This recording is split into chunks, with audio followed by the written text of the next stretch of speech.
안녕하세요. 정현경입니다. 오늘 굉장히 중요한 책을 소개해 드리려고 하는데요. 우리나라 독립운동 역사에 있어서 빼놓을 수 없는 그런 선생님입니다. 최재형 선생님. 이 책 제목은 러시아 고려인 사회에 존경받는 지도자 최재형입니다. 이 책을 쓰신 분이 바로 지금 제 옆에 나와 계신데요. 반병률 교수님입니다. 안녕하세요. 네, 반갑습니다. 네. 한국예고대학 사학과에서 네. 한국사를 가르치고 있는 반병률 교수입니다. 네, 반갑습니다. 네, 또 옆에 또 소개 좀 해주시겠어요? 안녕하세요. 마이크 들고 해주시겠어요? 안녕하세요. 저는 최재형 기념사업회 이사를 맡고 있는 윤미향입니다. 네, 반갑습니다. 반갑습니다. 또 제 오른쪽에 계신 예, 안녕하세요. 저는 한나라라는 무역회사의 대표를 하고 있으면서 기념사업회 이사를 하고 있는 안병학입니다. 반갑습니다. 반갑습니다. 교수님, 이 책을 얼마나 준비하시고 이렇게 펴내게 되셨어요? 그게 이제 제가 전공이 러시아 지역하고 이제 그 만주에서 북한도 지역이거든요. 네. 제가 파기 논문이 그 러시아 원동 지역과 이제 북한도에서의 우리 민족운동인데, 그러니까 뭐 최재형 선생님에 대해서는 그때부터 쭉 관심이 있었던 거죠. 박사학위 논문 제가 96년도에 썼는데, 제가 학문 쪽 그 학자로서의 길을 걸은 이유는 계속 관심이 있어. 상당히 독특한 분이잖아요, 이분이. 네. 독특하고 그 흥미를 끄는 부분이고, 또 우리가 저렇게 기려야 될 부분이 많은 분이잖아요. 그래서 관심이 있었지만 하여튼 지금 이런 글들을 모아서 낸 거는 이제 너무 오래간만에 나왔죠. 네. 이 독립운동가 최재형 선생이 알려진 것도 사실 생각해보면 그렇게 오래되지가 않았어요. 그렇죠. 네, 이렇게 알려지는데 큰 일조를 하신 분이라는 생각이 드는데요. 그렇습니다. 네. 그럼 러시아를 직접 많이 방문을 답사를 많이 했죠. 네. 그래서 이제 이제 제가 이제 책에도 썼습니다만 최재형 선생을 빼고서 이게 러시아 한인사, 한인 역사를 쓸 수 없죠. 특히 이제 1920년까지 제정 러시아 시기에는 최재형 선생이 모든 한인사의 중심에 계셨던 분이기 때문에 네. 최재형 선생을 언급하지 않으면 어떤 논문을 쓰더라도 어떤 글을 쓰더라도 최재형 선생을 빼놓고서 이렇게 얘기할 수 없어요. 그래서 네. 그만큼 중요한 분인데 최소한 이제 피살되게 있는 1920년까지는 최재형 선생 모든 단체, 모든 인물들 다 관계에 있어요. 최재형 선생님. 그러니까 올해가 최재형 선생 순국 100주년이잖아요. 그렇죠. 네, 더 기념이 될 만한 그렇죠. 그런 책이네요. 네. 그게 순국 100주년인데 또 묘하게도 이제 지금 최재형 선생님 이제 탄신 그 출생에 관한 거는 이제 지금 1860년생 상해임시정부에서 이제 돌아가시고 난 다음에 이제 추도회에서는 또 1858년을 얘기를 했어요. 거기 이제 여러 기사들이 그래서 네. 그리고 이제 많은 기사 중에서도 이제 뭐 62세에 돌아가셨다. 이게 60세니까 1920년에 이제 그래서 조금 출생에 관한 분은 차진이 있어요. 차진이 있지만 어떻든 올해를 1860년을 보게 되면 일단 후손들 얘기를 존중해서 그러면은 올해가 160주년이 되죠. 그러니까 순국 100주년 그리고 탄신 160주년 그렇게 됩니다. 네. 네. 러시아 한인 사회 이 최재형 선생님과 빼놓고 얘기할 수가 없는 부분인데 이 최재형 선생이 언제 그럼 러시아로 이주를 그 지금 이제 한 건가요? 1869년 이제 나이로 하면 이제 9살 때죠. 9살 때 한국 나이로 물론 10살이죠. 그뭐또 58년생으로 하면 이제 12살 때, 13살 때 가는 거고. 그때 이제 부모님이 이제 그 최흥백이라는 분인데 그분이 이제 상당히 좀 호벌 기질이 있던 분 같아요. 그 아버지가 최흥백이라는 분이 이름도 모르지만 이름도 자체도 흥백이니까 그렇긴 합니다만은 이 여성들이 참 처녀들이 무지하게 좋아했던 분 같아요. 이분이 호탕해 있던 분이고 그래서 뭐 심지어는 후손들이 남긴 글을 보면은 이렇게 우리 최흥백 선생을 보기 위해서 이렇게 방에 있는 거를 보기 문고를 뜯어서 여성들이 와서 네, 막 그런 보고 얘기도 했던 있어요. 있습니다. 그래서 상당히 처음 들으셨어요. 호남아 기질이죠. 이게 최흥백 선생님. 그러니까 그 기질이 이제 많이 왔겠죠. 근데 이분이 이제 지금 이제 제가 책에 썼으면 노비 출신이라고 이제 많이 알려져 네, 있잖아요. 그렇게 노비 알려져 출신이요. 있죠. 네. 그러니까 노비 출신한 게 그게 뭐 전혀 근거 없는 얘기는 안 해요. 이건 최흥백이 누구냐죠. 최흥백. 근데 그분은 성이 있잖아요. 최 씨가 있고. 그 후손들은 다 양반이라고 청주 최씨니까 이제 그 양반이죠. 그런데 물론 양반이 다 양반은 아니죠. 그러니까 지금 몰락한 양반이라고 볼 수 있는데 그래서 이제 소장농이었다는 게 이제 맞는 것 같고 다만 이제 노비설인이 나왔던 천한 집안이다 나온 거는 그 어머니가 문제인 것 같아요. 어머니가 이제 지금 그 손자는 이제 뭐랄까 이게 기생이라고 그랬거든요. 네, 그리고 이름은 이제 기생이군요. 갑분이라고 그래서 갑분이. 네. 갑분이라는 건 그냥 우리가 갑분을 붙이는 게 가장 아름다운 여자를 이제 갑분이라고 그러잖아요. 갑분이 뭐 을순이 뭐 이렇게 나가는지 모르겠지만 하여튼 갑분이 있다고 그래요. 그래서 춤을 잘 추고 노래도 잘하고. 그래서 그거 갖고 이제 그 생계를 유지할 정도의 이제 분이었다는 거. 그러니까 이제 재능이 있었던 이제 러시아 말로 아티스트라고 이제 됐는데 저는 이제 예인이라고 번역했습니다만은 예술적인 재능이 있는 분이다. 그러니까 이제 그분을 그 이제 그 뭐랄까 저기 그 박보리스 교수가 러시아의 박보리스 교수가 돌아가셨습니다. 그분이 노비라고 썼어요. 그러니까 노비니까 비죠, 비. 여자 노예니까. 그러고는 이제 그래서 제가 이제 생각하기에는 아버지인 최영백은 소장농인이기 때문에 이분은 더구나 성을 갖고 있기 때문에 이분은 정식 양반은 지금의 양반은 아니지만 양반 신분은 아니지만 소장농의 신분이 빈농이라는 거죠. 아버지는. 근데 어머니를 만약에 박보리스 교수에 따라서 이분을 저기 노비로 보면 조선시대 당시에 1860년 그 시기면 노비 종목법이라는 게 있었어요. 어머니가 노비면 그 자녀들이 다 노비죠. 그러니까 그 관념으로 보게 되면은 그거 전혀 틀리는 얘기는 안 해요. 노비라는 게. 네. 그죠? 천자 출신이다. 그런데 지금 우리 입장에서 다시 보면은 그러면은 이 노비의 아들이다 이렇게 하는 거 틀린 얘기잖아요. 그죠? 그리고 아버지가 최영백 선생이 아버지가 빈농이었으면 자기도 빈농이죠. 근데 조선시대 계속 살았으면 노비 대접 받았겠죠. 이제 그래서 이제 노비설이 이제 많이 퍼졌던 것 같은데 제가 이제 구매한 거는 그 후손들이 얘기했던 그 러시아 말에 쌍놈이라는 게 있어요. 쌍놈이. 그대로 들은 거예요. 그 부모님들한테. 쌍놈이라는 게 짠 놈이 이렇게 된 쌍놈이라는 건 쌍놈이라는 거죠. 쌍놈이다. 최영백이 쌍놈이었다. 그러니까 쌍놈이라는 건 뭐냐면 그 평민을 쌍놈이라고 하거든요. 양반이 평민 먹을 때 네. 쌍놈이라고 그래요. 종을 보고서 쌍놈이라고 안 하죠. 좀놈이지.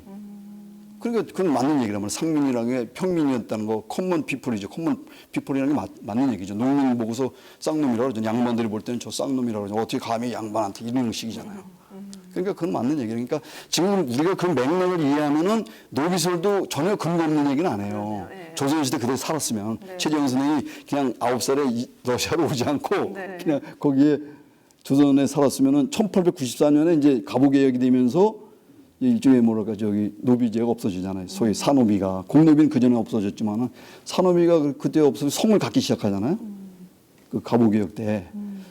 그러니까 이제 최씨라는 거는 이미 1860년대 최영백이 무슨 최씨라는 성을 갖고 있잖아. 그러니까 그거는 노비가 아니라는 얘기죠.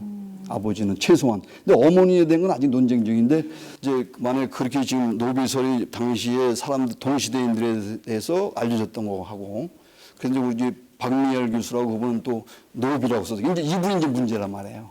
노비설이 유포된 그 현재 학계에서 일제 그때는 문제였지만 이제 현재 노비설이 한국 학계에서 지금 최초 논문을 썼던 이정훈 박사라든가 뭐 우리 최정 전기를 쓴 박광 교수나 이분들이 다 그 노비를 따랐단 말이에요.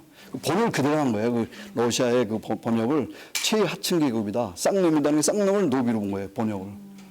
그러다 보니까 그렇게 퍼져 있고 러시아 쪽에서는 이제 그 그 방비알박 선생 또 다른 그 삼국사기를 번역한 분인데 이분이 러시아어로 번역했는데 이분이 2000년도에 최재형 선생 그 저기 탄신 140주년 기념으로 학술회의를 할 때 논문에다 노비라고 썼어요. 이건 노비다. 근데 그 후손들이 쓴 그 딸들이 둘이 쓴 거기에는 이제 그 쌍놈이라고 썼단 말이에요.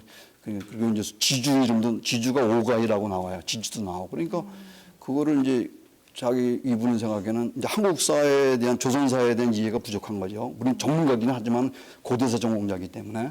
그러니까 그래서 제가 이제 해석하는 것이 좀 마치 가까운 거 아닌가, 사실 가까운 거 아니겠는가. 그래서 보리스 박 교수가 그렇게 본 거예요. 보리스 박 교수가 이제 한국학 이제 독립운동의 이제 대가시잖아요. 그분이 저기는 최재형 선생의 아버지는 소장 빈농이었다.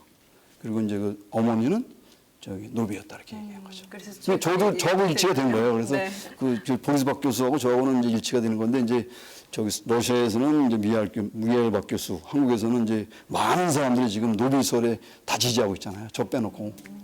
그런데 그걸 제가 이제 이 책을 쓴 이유 중에 하나가 그걸 이제 좀 교정하자는 거죠. 제가 2004년도에 보훈처에 그 저기로다가 나중에 얘기 나오겠습니다만은 추모제, 그 추모제를 이제 이달의 독립운동가로 이제 최재형 선생이 2004년도에 됐어요, 이분이. 네. 독립운동가로.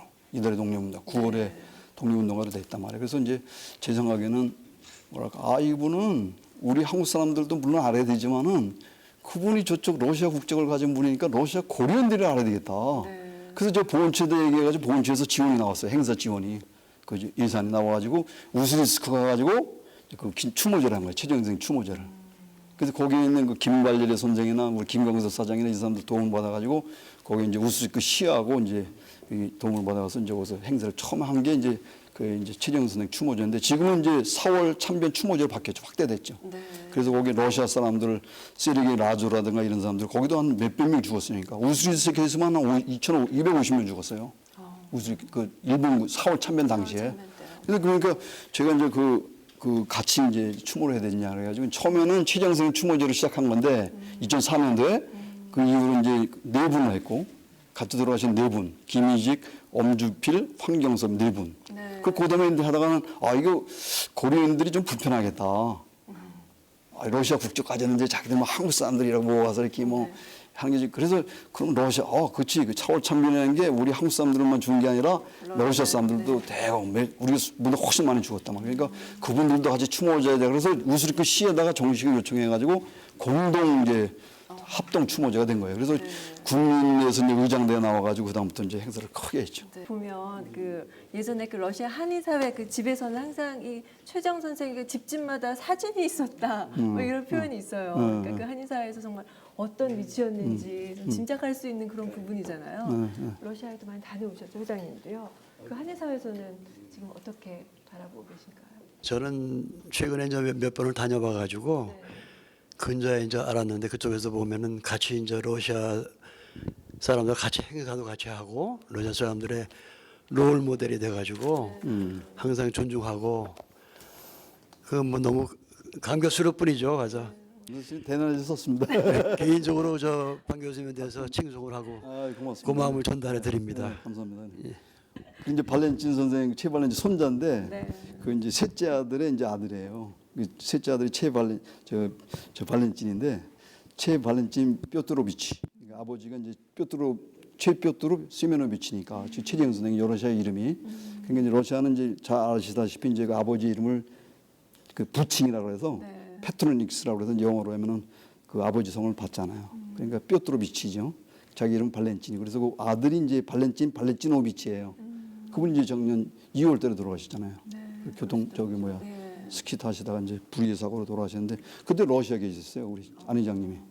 우리 이제 정 감독님은 한국에 계셨는데 그래서 정 감독이 이제 위중하다는 얘기를 들었어요. 제가 이제 그때 우리 저기 당구 때 그 음악 연구팀하고 이제 그 답사를 하고 있었는데 중앙아시아 그 전화로다가 알게 됐죠. 그래서 그다음에 이제 그래서 위독하다는 건 아시고 우리 이제 문이사님도 가시고 이제 막 그 여기서 이제 위문 그 병문안 가셨거든요. 근데 그다음에 이제 그 모스크바에 가셔가지고 돌아가셨다는 그 비보를 들었죠, 제가. 그래가지고 이거 참 이게 원래는 발렌친 선생하고 제가 이제 지난 11월달에 러시아에서 만났어요, 모스크바에서. 근데 이제 그분이 한국에 오면 제가 주로 저를 찾고 저도 러시아 가면 그분 찾고 해서 2004년도에 처음으로 이제 이분을 제가 행사를 하면서 이거 후손을 불러야 되지 않겠느냐, 우리 저 실무자들하고 그래서 그분을 이제 저기 모스크바에서 이게 우스리스크 연해주 우스리스크 초청을 했죠.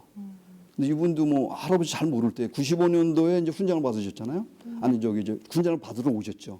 그 저기 엘리자베트하고 고모하고 이제 최발렌친이 그리고 이제 원래는 62년도에 이제 최재형 선생이 훈장을 받았죠. 그 5.16 쿠데타 이후에 이제 그 군사 정권 들어서 군사 정권에서 이제 독립장을 최고의 훈장을 받으셨는데 그 이후에 이제 뭐냐면 참 부끄러운 얘기지만은 엉뚱한 사람이 저기를 받았어요.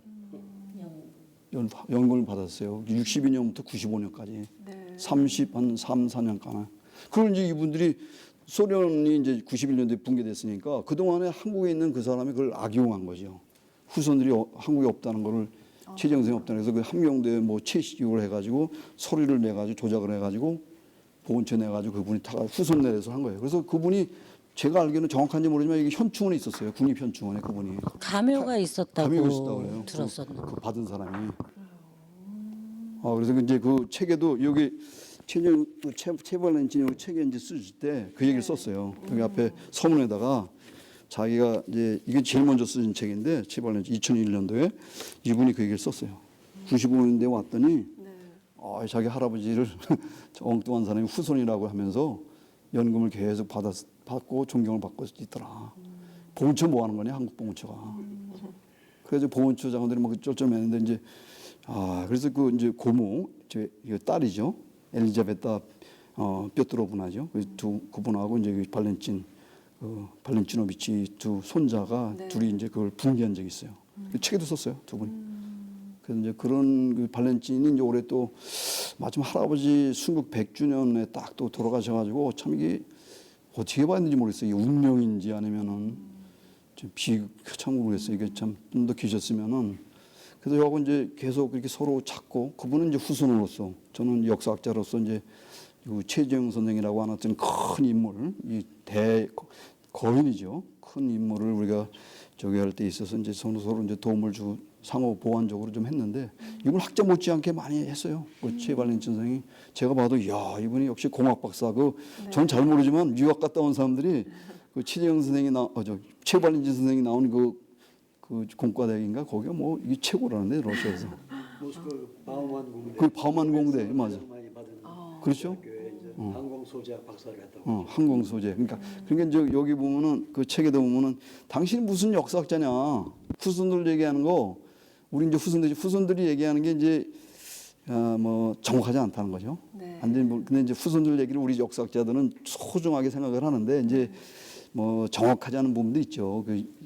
뭐 연도 같은 거, 뭘 같은 시점의 문제라든가 뭐 사람 인명이라든가 이런 거는 먼저 이렇게 섞여 있을 수는 있어요. 네. 그건 이제 우리가 사료에 의해서 이제 크로스 체킹하면 되는 거고.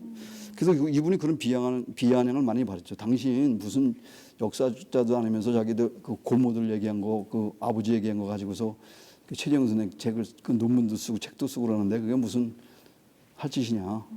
우리말로 얘기하면은 비행기에 나가서 저기 해라. 비행기나 만들어 뭐 이런 얘기 혹독한 여기 최재형 발렌친 책에도 그게 다 나와 있던데.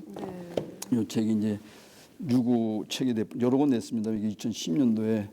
최발렌친 선생이 이제 그 저명한 그 보리스 박 교수님하고 둘이 공조를 한 거예요. 여기 이제 제 글도 실려 있는데 제가 이제 러시아 말로 2004년도에 약전을 쓴 게 있어요. 우리말하고 고려인들 거기 행사에 참여하는 고려인들을 위해서 러시아 말로 번역을 했어요. 그래서 여기 이제 그거를 이제 저기 최발렌친 선생이 그때 실었죠. 그래서 이거 이제 한국 학자로서 이제 쓴 건데 어쨌든 좋은 학자입니다. 이 좋은 그 공학 박사로서 이 역사학자 못지않게 사료를 찾아다니는 거 보면 눈물 겼습니다. 이번에 최발렌친 그냥 문서 보관서 다 편지 쓰고 찾아가서 보고 할아버지의 그 흔적을 찾기 위해서. 네. 그러니까 교수님 연구하신데도 많은 도움이 되셨겠네요. 그렇죠. 저도 이제 이 러시아로 낸 자료를 많이 받고 저도 이렇게 주고를 했죠. 예를 들면은 그 최재형 선생이 이제 그 돌아가시고 난 다음에 이제 뭐랄까 우스리스크의 4월 참변 때 이제 일본 애들 기록에 따르면 이제 4월 7일 날 이제 죽였다는 거잖아요. 총살을 했다는 건데 이제 그 이인섭이라는 분이 있어요. 이인섭. 그분이 이제 그 평양 출신인데 의병부터 해가지고 쭉 그 빨치다 운동도 하고 독립운동도 아주 세게 한 분이 있어요. 근데 제가 이제 전집도 냈습니다만은 그분이 이제 쓴 그 1960년에 이 네 분의 이제 억울하게 좀 돌아가신 네 분을 기념하기 위해서 글을 쓴 게 있어. 논문은 아니지만 하여튼 근데 그분이 1960년에 당시에 살아계신 분들을 그 후손들을 만났어요. 예를 들면 김희직이라는 분의 그 딸 그 마리아인데 그분을 만나서 듣고 그래가지고 그런 것들 수집을 해가지고 이 네 분에 대한 글을 쓴 게 있어요. 최재형 그 이인섭이라는 분이 네. 거기 이제 최재형 선생 얘기가 나오는데 이 네 분을 이제 약전을 다 소개하면서 이제 이 일본 군들이 육군 애들이 어떻게 했냐면은 감옥에 이제 가뒀다가 러시아 우스리스크에 있는 감옥 뒤에 그러면 그 왕바산제라는 게 있어. 왕바산제 그 지명 이름이에요. 근데 네. 그 야산에다가 그러면 거기서 끌고 가서 거기서 총살시키고 땅에 묻었다는 거예요. 묻고서 후손들이 와서 찾지 못하게 평평하게 만들었다는 거예요. 네. 근데 그게 이제 그 이인섭 선생이 남긴 유일한 종합해서 나온 거예요. 그러니까 여러 사람 당시 이제 그 가족들이 그냥 이 네 분의 자기들 행적을 찾기서 얼마나 고생해. 막 가서 헌병대 가서 막 항해하고 막 그냥 시체를 내놓아야 되지 않느냐 이게. 그 이제 그런 얘기들이 이제 다 쓴 거예요. 그 후손들. 그런 얘기 전해져 내려오잖아요. 그걸 종합해서 그렇게 쓴 거예요. 그러니까 지금은요 우리가 정확한 건 몰라요. 이게 정확한 얘기인지는 몰라요. 이게 지금 러시아 우스리스크에 있는 감옥 뒤에 있는 왕바선제가 그 야산이 있어요. 지금 우리가 이제 보통 답사를 하면은 거기 가서 이제 그 정확한 위치는 모르니까 거기서 이제 그 저기 충무 저기 뭐를 이제 잔 올리고 그러는 거죠, 우리식으로. 네, 네. 발렌치는 제가 2004년도에 그 모시고 그다음에 2006년도에 또 불렀어요. 그 초청을 했어요. 그래서 2006년도에 거기 갔어요. 그래서 이분이 그냥 여기 책에도 사진이 있습니다만 거기서 고개 숙이고 거기서 절하고 이제 그 술도 올리고 할아버지에게 그렇게 했는데 참 눈물겨운 얘기죠. 근데 어쨌든 그만큼 이게 최재형 선생은 지금 우리가 묘지도 못 찾고 그리고 안중근 의사가 똑같죠. 일본 이 친구들이 분명히 자료는 있을 거예요. 기록이 있습니다. 일본이 기록을 얼마나 하지. 근데 안 내놓는 거죠. 우리가 늘 일본 뭐 안중근 의사도 마찬가지지만 그리고 최재형 선생 같은 경우도 그 일본 육군성 가면 자기들 기록해놓은 게 있어요. 분명히 어디다가 묻었는지 분명히 있습니다. 우리 정부가 좀 약간 일본을 또 압박을 해가지고 정부 차원에다가 해야 되죠. 이거는 개인적으로 해야 될 문제는 아니에요. 자료는 있습니다. 분명히 제가 볼 때는. 네. 일본 사람들의 그 성향으로 보면은 분명히 기록이 있어요. 안중근 의사 그것도 마찬가지고. 책에도 보면 이 최재형 선생님 후손들도 그렇게 핍박을 많이 받았다고. 네, 그렇습니다. 그 이제 지금 그 숫자가 좀 몇 명인가 지금 또 여러 매개일 때만 말하지만 이제 그 아들이 이제 4명인데 이제 2명은 아버지 못지않은 아주 독립운동가들이에요. 최운학 첫째 아들. 그 뼈뚜루 이제 아버지 이름 똑같이 뼈뚜루 밑인데 우리말로 운학이죠. 그분이 이제 첫째 부인의 아들이에요. 근데 그분이 그 이제 학생 운동도 했고 저기 블라보베시첸스크라고 있어. 지금 저기 아무르주 가면은 중국에서는 그걸 이제 소흑하라고 그래. 자기들 흑하는 대흑하라고 그러고 아무르간 건너편에 있는 거는 소흑하라고 그래요. 이제 러시아 사람은 그게 딱 깔아뭉개기 위해서 그 이제 블라보베시첸스크라고 긴 이름인데 거기에 있는 신학교를 나왔어요. 이 최운학 선생이. 그래서 그 대학 시절부터 학생 운동 좀 하고 그다음에 러시아 이제 내전이 시작되니까 거기에 또 그 소위 뭐랄까 좌파라고 할 수 있는 적군 쪽에 참여를 해가지고 거기서 이제 전설을 했죠. 큰 아들. 둘째 아들은 이제 최성학인데 자꾸 이제 우리 저기 연구자들이 연구자들도 그 러시아 사람도 최선학으로 자꾸 번역을 해요. 근데 우리 이름 성학인데 근데 러시아 말로는 N가 이제 이행이 안 되잖아요. NG 이렇게 써야 되는데 그렇게 안 쓰잖아요. 러시아는. 우리는 NG를 쓰잖아요. 그 되는데 최선학으로 자꾸 번역하면 다 틀린 거예요. 그거는. 최성학이에요. 파벨 뼈뚜르비치. 최파벨 뼈뚜르. 이분도 대단한 분이에요. 우리 독립군 역사에도 나오는데 그 독립단이라는 게 있어요. 독립단. 이게 이제 이 서간도 지역에서 조직된 거거든요. 이 독립단이 이 일본군의 그 탄압을 피해가지고 이제 이쪽 러시아로 이주를 한단 말이에요. 이동을 한단 말이에요. 그래서 이만이라고 하는 지역에서 독립단이 이제 만들어지는데 거기에 이제 여러 가지 이제 뭐 이렇게 변화가 있습니다만 그 최파벨 이제 파샤라고 그러죠. 러시아 애칭이 이제 파샤죠. 파샤죠. 최파벨. 그분이 이제 거기에 지휘자가 된다고요. 그래서 자유시 참변까지 가요. 자유시까지 가요. 네. 근데 거기서 그렇게 독립운동을 아주 세게 한 분이에요. 그 둘째 아들. 그런데 결국은 내전 끝나고 소비에트 건설하는데 기여도 하고 그런데 결국 해군 쪽에 이제 사관학교도 가고 그래서 이제 최초의 이제 해군 장교가 된 분이고 이제 함대장까지 올랐던 분인데 그분도 이제 스탈린 때 처형됐죠. 최재형 선생뿐만이 아니라 둘째. 정말 그리고 이제 아들, 그 이제 셋째는 이제 다행스럽게 이제 좀 끝까지 살으셨지만은 그분도 이제 스탈린 때 30년대 고생 많이 했죠. 그리고 이제 딸들이 있는데 딸들 경우도 이제 셋째 그 루보비라는 분도 이제 잡혀서 죽은 분이 딸들 중에서는 그분이 이제 저기 스탈린 때 잡혀서 자기 남편하고 그래서 사이들도 그러니까 참 웬만한 사람들이 아닌 것 같아요. 딸들도 기질이 이제 아버지 닮아서 그런지 모르지만 사이들도 이게 아주 선진적인 지식인들이고 네. 당시 러시아 사회의 기준을 볼 때도 엘리트들이고 또 이게 정치적으로 상당히 진보적인 그런 분들이었어요. 그래서 그 사회 중에서 3명이 스탈린 때 처형당했어요. 감옥에 간 사는 건 보통이고 뭐 유영소 노동 수용소 간 거는 보통이고 3분이 처형당했어요. 스탈린 때. 그러니까 우리가 독립운동한 분들이 그 혁명운동한 분들이 그 스탈린 때 많이 잡혀 죽잖아요. 일본의 첩자로, 저기 반역자로, 반수베트 뭐 해서 몰려가지고서 이제 많이 처형당하는데, 전 최재형 선생 경우는 이제 소련 시대 때 그런 이제 오해를 받은 거죠. 뭐냐면은 일종의 이제 꿀락이라는 거죠. 꿀락, 분홍. 부르주아지죠, 부르주아지. 이 부르주아지가 그러니까 그 오해를 받은 건데 그 아들들은 또 소위 소비에트 사회를 위해서 크게 기여한 분들이거든요. 다 사이도 그렇고 딸들도 그렇고. 근데 이제 그런 오해를 이제 받기도 했죠. 이제 최재형 선생. 근데 최재형 선생 자체는 상당히 진보적인 분이에요. 그러니까 이분의 이제 사상을 이해하는 게 상당히 어렵긴 한데 어떻든 그 우리 한국과 그리고 러시아라고 하는 그 떠나온 그 한반도라고 하는 그 혈통적인 조국하고 역사적인 조국하고 그럼 지금 살고 있는 그 정치적인 법적인 조국하고 이 두 개의 조국에 거의 저기 뭐 차별이 없이 두 조국에 충성했던 분이에요. 최재형 선생은. 네. 그렇죠? 네. 그리고 우리 최재형 우리 쪽이고 뾰트로비치 세메노비치는 저쪽이고 그래서 이분이 뭐 이게 훈장도 양쪽에서 다 받은 분이죠. 이제 그 훈장을 그러니까 우리 최발렌진 선생이 이제 그 얘기를 했는데 최재형 선생, 그 이범진 선생, 그다음에 그 이위종 이 세 분이 이제 양쪽 나라로부터 이제 훈장을 받은 분인데 이제 아까도 얘기 나왔습니다. 이제 훈장의 수가 뭐 5개나 7개나 있지만 어쨌든 그만큼 많은 분은 아무도 없죠. 유일하게 최재형 선생밖에 없죠. 그러니까 러시아 사회에서 어느 정도의 위치였는지 그렇죠, 그렇죠. 가늠할 수가 있잖아요. 처음에 최초에 이제 도원이었으니까 그 면장이라는 게 이제 우리나라로 보면은 우리 면보다 커요. 군보다는 좀 작고 면장을 했던 분이니까 연추라고 하는 두만강 건너편에 연추면이라는 게 있어요. 이게 볼로스치라고 하는데 러시아 말로 그중에 그 우리 말로 하면 도혼, 중국식이나 우리는 도혼. 그 마을의 촌장들을 쫙 합쳐가지고 그 위에 있는 분이 도혼이. 그래서 최도혼 했어요. 최재형 선생 별명이 최도혼. 그래서 그걸 이제 이인서수는 최동원이라고 잘못 썼는데 그건 이제 최도원을 이제 잘못 들은 거고.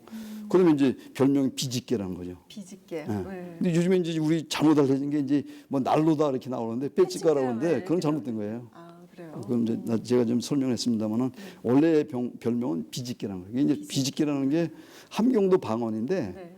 스피치가라는 게 스피치가. 스피치라는 게 성량을 얘기해 성량. 네. 이 스피치가의 비치가에서 비치개라는 걸 비집개로 해가지고 성량을 함경도 말로 비집개예요. 그래서 최재형 선생님을 비집개라고 그랬어요. 그 성량이 필수품 아니에요. 그게 이제 어쨌든 그 배경은 잘 모르겠습니다만 어쨌든 최재형 선생님이 이제 초기에 특히 이제 그 러시아 말을 그냥 유창하게 할 수 있는 유일한 분이었기 때문에 물론 이제 조금씩 하는 분들은 많았습니다만은 그분이었고 그래서 이제 그 러시아 쪽에 이제 특히 이제 이 도로 건설 지금도 있습니다만 그 블라디보스톡에서 이 두만강 하고 있는 크라스노의 셀로 녹둔도라고 그러는데 거기까지 군용도로 당시는 군용도로죠. 그걸 낼 때라든가 저좀 블라디보스톡 이쪽 슈코토베라고 하는 게 있어요. 저쪽 동쪽으로 거기까지 도로를 만들 때 최재형 선생님 그 일부의 이제 책임자가 되기도 했습니다만 거기에 부역으로 동원되는 그 한인 농민들 하고 이제 러시아의 그 담당자들하고 했던 중간에서 그 이제 일종의 그 역할을 하신 거죠. 그래서 이분이 양쪽부터 신임을 다 받았어요. 러시아 쪽으로부터는 한인 농민들을 잘 저기를 관리를 해서 이제 성공적으로 그 사업을 마치게 만들 뿐만 아니라 네. 또 이 한인 농민들 러시아말도 잘 모르고 러시아 사정도 모르는 사람들에게는 이익을 대변하고 네. 러시아 당국에다가 이 어려운 그 여러 가지 이런 얘기해서 이제 풀고 그러니까 중간에서 최재형 선생이 그러니까 양쪽을 다 러시아 정부 입장, 정책도 입장을 이해를 하고 또 우리 한인들, 농민들의 어떤 그 어려운 상황도 이해하면서 일종의 그 역할을 한 거죠. 그러니까 비집개라는 거는 그런 상황이 나온 거예요. 노동을 하고 간 사람들이 집에 가면은 그 최모 저기 난 분이 있는데 그 이름은 뭐 뼈뚜로 쓰이면 없지만 뼈뚜로라는 게 이제 어렵잖아요. 그러니까 뼈뚜로인데 이제 뼈찌가라고 그러는데 이제 그 뼈찌가가 이제 어렵거든요. 이게 이제 난로라고 이제 오해도 발음이 비슷해요. 그 뼈뚜로의 애칭이 빠샤거든요. 빠샤. 네. 뼈짜하고 이제 그다음에 그 저기 뼈짜 또는 저기 그 뼈찌가. 근데 뼈찌개가 난로란 뜻하고 비슷해요. 스펠이 조금 다릅니다. 근데 이제 지금 우리가 이제 일부 사람들이 뼈찌가 했다 그러니까 애칭이거든요. 그러니까 이 러시아에서 보면 이제 어린 사람들 보면은 아까 이제 아들 빠벨이잖아요. 빠벨은 빠샤야. 그죠? 다 있잖아요. 이거 올레아, 올가, 소피아스 뭐 이렇게 다 이름 있잖아요. 러시아 이름. 그런 것처럼 최재형 선생님이 뼈짜라는 말이에요. 뼈짜. 근데 그 발음이 어려우니까 뼈찌가가 어려우니까 그냥 그 비집개라고 하는 거예요. 비집개 원래. 그래서 최재형 선생님이 얼마나 그 농민들이 붙여준 별명, 함경도 농민들이 붙여준 그 별명을 얼마나 좋아했냐면은 유일하게 남아있는 글, 최해조 신문에다가 쓴 글이 있어요. 몇 개 있는데 거기에 최재형 선생님이 최비집개 재형.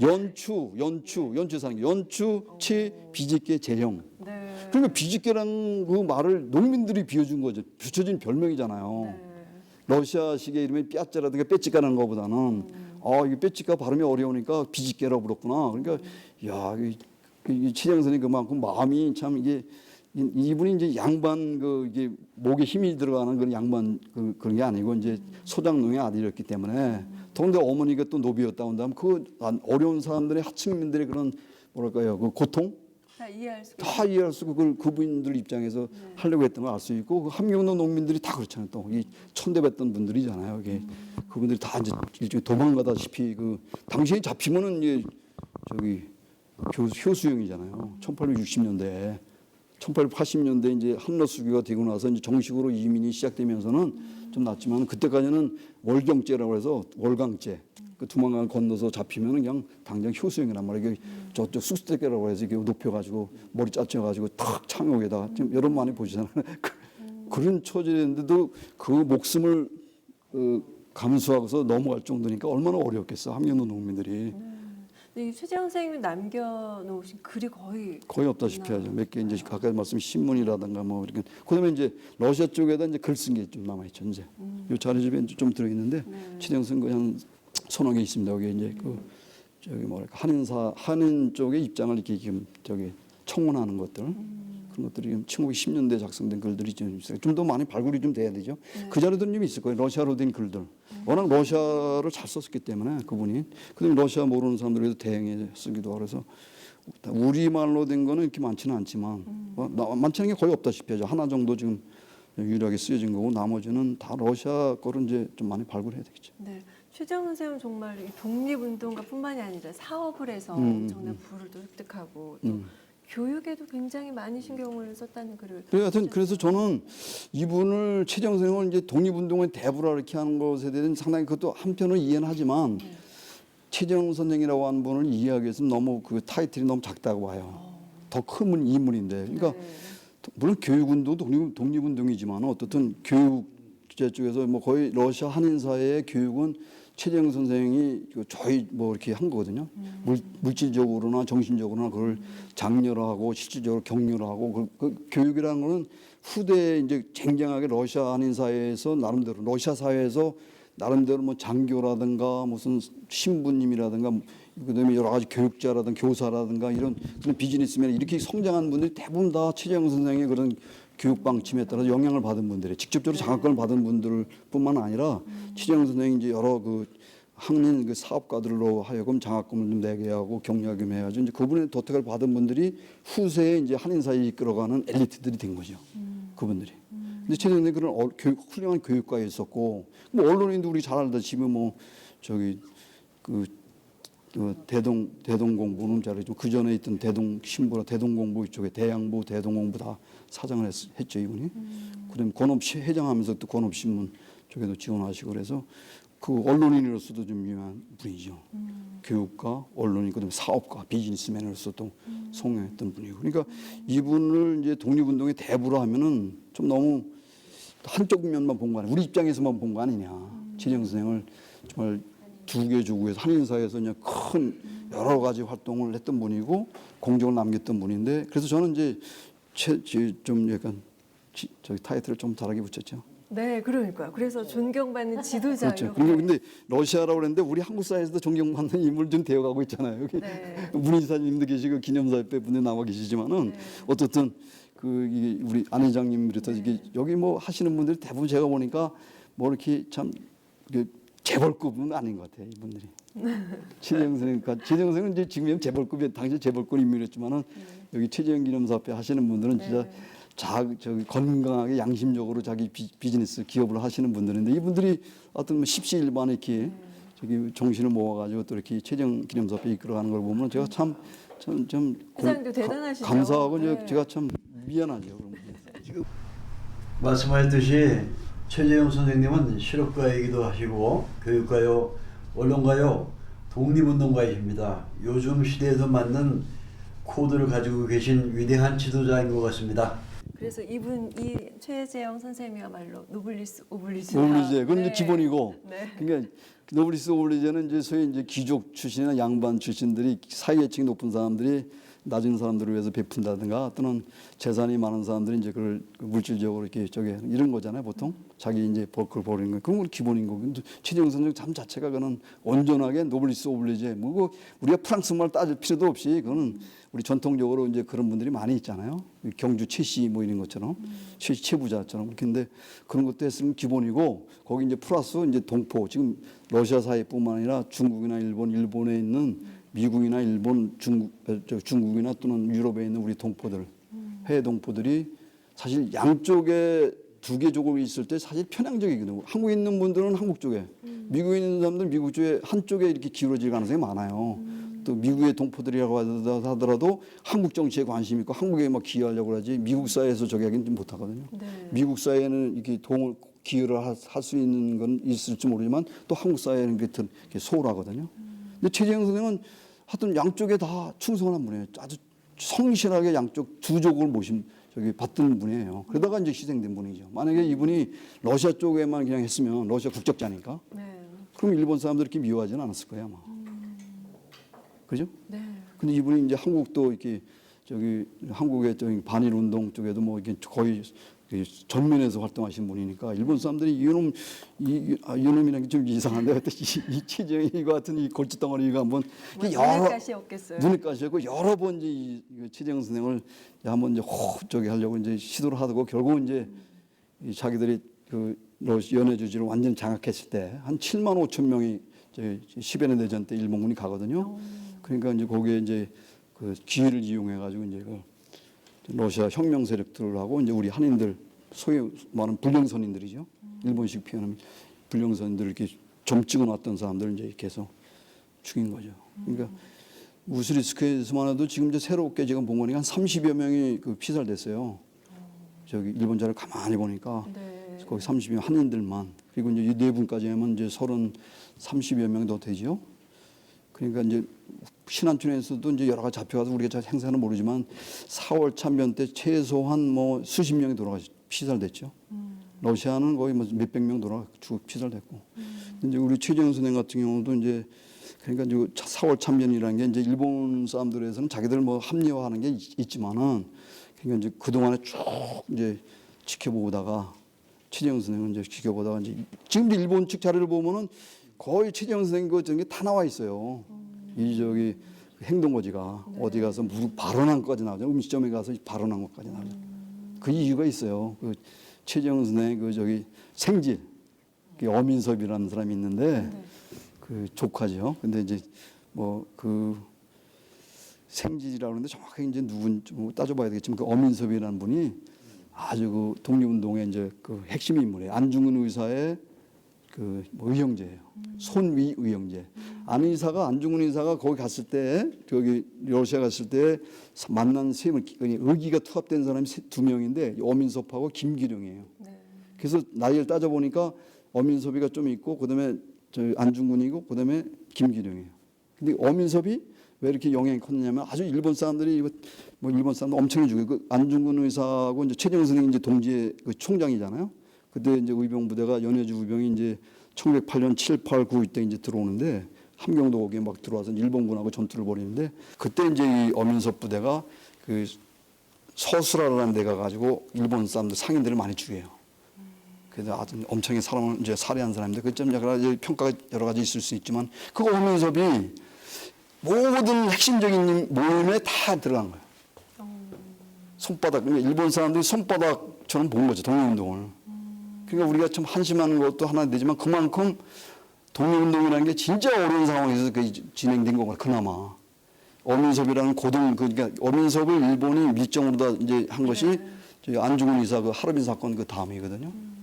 거기에 이제 포섭을 해가지고 그래서 뭐 대동공보 그 전에 이제 그 대양보라고 하는데 최재형 선생님이 사전을 했습니다만 거기 대양보에 그 신문이 이제 창간돼가지고 나오다가 그 중간에 이게 저기 발간이 못 돼요. 그 이유가 뭐냐면 어민섭이가 그 활자판 그 인쇄기를 훔쳐가지고 일본 총영사관에다 바쳤어요. 근데 그도 몰랐어. 어떤 놈이 그걸 갖다 바쳤는지. 나중에 지금 그 기록을 보니까 어민섭이가 이제 나온 거야. 일본 기록에. 그래서 어민섭이라는 사람이 3.1운동 그 준비할 때도 3.1운동 당신이 총책임져라. 그 저기 뭐 애국지사들이 모였을 때 청년들이 모여가지고 어민섭이 당신이 그 지도자가 되라. 그리고 건업회 회장으로 후보까지 올라요. 그 전에 10년대 어민섭이가. 그러니까 얼마나 이 저기 당시 사람들이 그러니까 그게 믿을 수밖에 없는 게 안중근의 의형제죠. 최재형 선생의 생질이죠. 누가 그걸 의심하겠습니까? 어민섭에 대해서. 그러니까 그 양반이 이제 밀정이라고 하는 일본 스파이라고 하는 게 발각된 건 한 1920년 가서 이 사람 좀 수상해 그래가지고 그때 겨우 이제 어민섭이라는 사람이 이제 이게 하여튼 일본의 고등 밀정이다. 목등이라고 하는 기토의 그 이제 일본 통역관인데 일본 형사관의 그 이제 앞잡이였다, 끈앞풀이었다. 이게 이제 그때 밝혀진 거죠. 그러니까 그건 지금 하는 거예요, 지금. 그 당시에 몰랐어요. 그럴 정도의 어려운, 그러니까 독립운동 최재형 선생을 포함한 그 독립운동가들이 진짜 어려운 상황에서 일본 애들이 다 이게 보고 있는 상황에서 그 독립운동을 진행한 거예요. 그러니까 최재형 선생이 일거수 일투족이 다 그런 밀정들에 의해서 어민섭뿐만 아니라 곳곳에 깔려 있는 밀정들의 그거를 통해 해서 활동을 했으니까 얼마나 힘들었겠어요. 그러니까 이 1920년에 이제 돌아가실 때는 이제 할 수 없이 뭐랄까 일본군이 딱 장악하고 있었으니까. 그저 어떻게 뭐 할 수 없고, 근데 도피할 수 있었죠, 우리 최재형 선생이. 근데 이제 아까 말씀드린 것처럼 가족들이 이제 결국 자기가 그냥 저기 산으로 빨치단 부대나 독립군 부대로 가게 되면 이 일본군들이 와서 이제 완전히 깽판을 부린단 말이에요. 가족들을 이제 완전히 이제 횡포를 부리고 이제 학살을 심지어는 죽이기도 하죠. 불태우고 이게 보통이잖아요.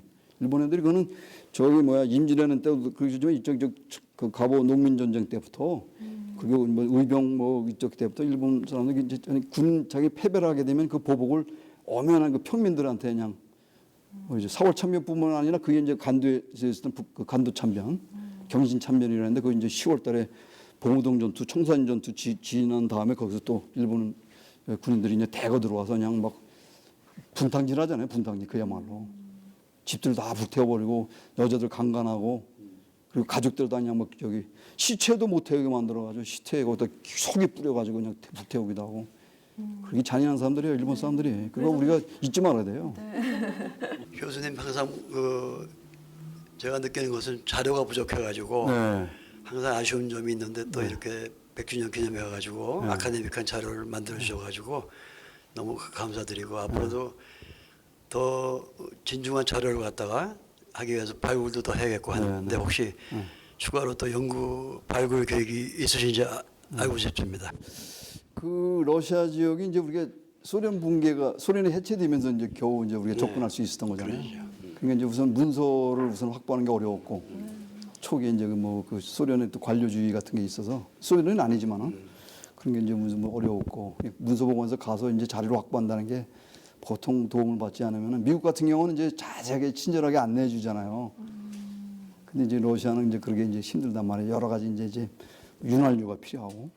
그리고 이제 한편으로 답사를 또 해요. 답사를 제가 이제 주로 최재형 선생 유적이나 한인들 이제 유적하게 되면 국경지대에 주로 많아요. 초기에 이민사 한인들이 이주해서 주로 이 두만강 건너편에 그 국경지대 많이 살았거든요.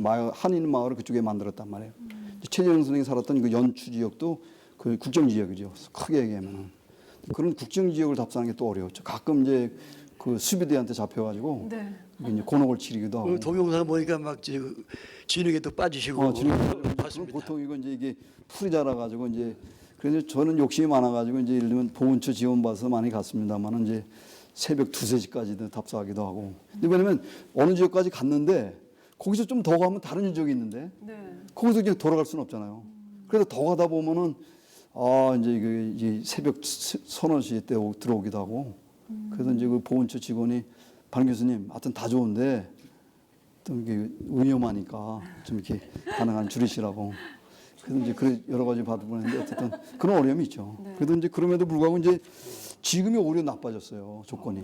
그때보다는 그 답사가 그전에는 이제 좀 어수룩해서 그런지는 몰라도 어쨌든 지방 로컬 차원에서 해결할 수 있는 게 있었는데 지금은 이제 러시아도 이제 체제가 잡히다 보니까 이 국경 같은 게 아주 통제가 이제 엄격해지고 그래서 상당히 그 답사하기 힘들어요. 그리고 초기에 이제 답사를 잘 해놨다. 그러니까 이제 최재형 선생이 갔던 지역은 웬만한 거 다 해놨기 때문에 좀 다행이다 이렇게 생각을 해요. 네, 혹시 추가로 또 연구 발굴 계획이 있으신지 알고 싶습니다. 많이 남아 있습니다. 이게 저도 참가하겠습니다. 네, 최재형 선생이 이제 개인 용어이기 때문에 쉬울 수도 있는데 개인만 추적하면 되니까.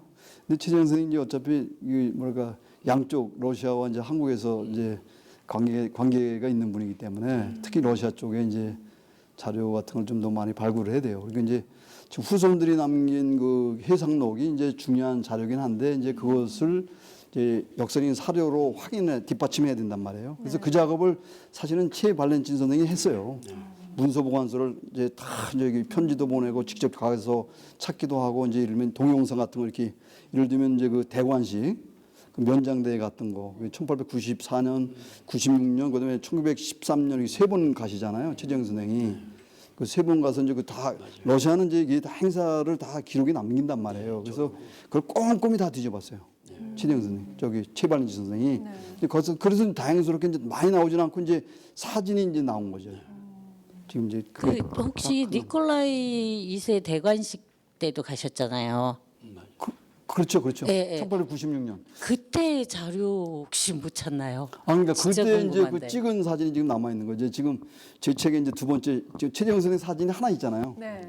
형 알렉세이하고 그 조카 알렉세이 아들인 그 레프 그 최만학이라는데 그분은 학자 돌림이니까 사촌이니까 최만학인데 요 셋이 찍은 것을 이제 최재형 선생이 이렇게 이제 오려가지고 우리가 사진을 쓰고 있는 거잖아요. 네. 근데 이제 부인하고도 이제 같이 찍은 게 없어가지고 이렇게 편집해서 쓰고 이제 그런 좀 사진이 이제 귀한데 지금 다행스럽게 이제 여기 이제 그 발렌틴 선생이 그걸 찾아낸 거죠. 최발렌틴 선생이 여기 찾아낸 건데 이제 본인은 긴가민가한 상태예요 지금 이 사진. 네. 요 우리 할아버지 같지 않다. 뭐 안타고 이제 이렇게 이제 여기 나오는데 이 제가 볼 때는 최재형 선생 같아요.